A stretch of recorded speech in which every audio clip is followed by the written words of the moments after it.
இந்த ஏகனாபுரம் பகுதியில் முதலமைச்சர் ஸ்டாலின் அவர்களுக்கு நெருக்கமான உறவினர்களுடைய ஆயிரக்கணக்கான ஏக்கர் நிலம் இருக்கிறது. சொல்ல போனால் மரியாதைக்குரிய துர்கா ஸ்டாலின் அவர்களுடைய வாட்டர் நிறுவனம், வாட்டர் பிளான்ட், தண்ணிக்கேன் கம்பெனி இருக்கு இல்லையா, அந்த நிறுவனமும் அந்த பகுதியில் தான் இருக்கு. அதுக்கு பக்கத்தில் ஆயிரக்கணக்கான ஏக்கர் நிலங்களை இவங்க வாங்கி போட்டிருக்காங்க. முதலமைச்சருக்கு இணக்கமானவர்கள் அப்படின்னு அந்த மக்கள் சொல்றாங்க. இந்த ஊரை பூரா காலி பண்ணிட்டு, மக்களை பூரா காலி பண்ணிட்டு, விவசாய நிலத்தை அழிச்சிட்டு, ஏரி குளங்களை அழிச்சிட்டு, தங்களுடைய லேண்ட் வேல்யூ உயரணுங்கிற ஒரே ஒரு உள்நோக்கத்தில் மட்டும்தான், அதான் சொல்லுவாங்களே, சும்மா ஆடுமா குடுமி, சும்மா ஆடுமா.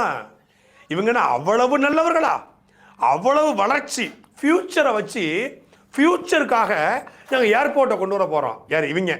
உங்கள் முகரக்கட்டெல்லாம் பார்த்தா அவ்வளவு நல்லவங்க மாதிரி தெரியலையே.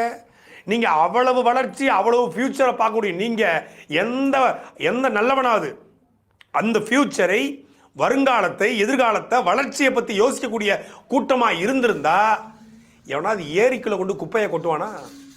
எங்கள் பள்ளிக்கரணை இங்கே சதுப்பு நிலை ஏரியை குப்பை கடங்கா மாற்றின இந்த கூட்டம் பரந்தூரில் ஏர்போர்ட் வந்தால் வளர்ச்சி அடைஞ்சுன்னு சொல்லுது.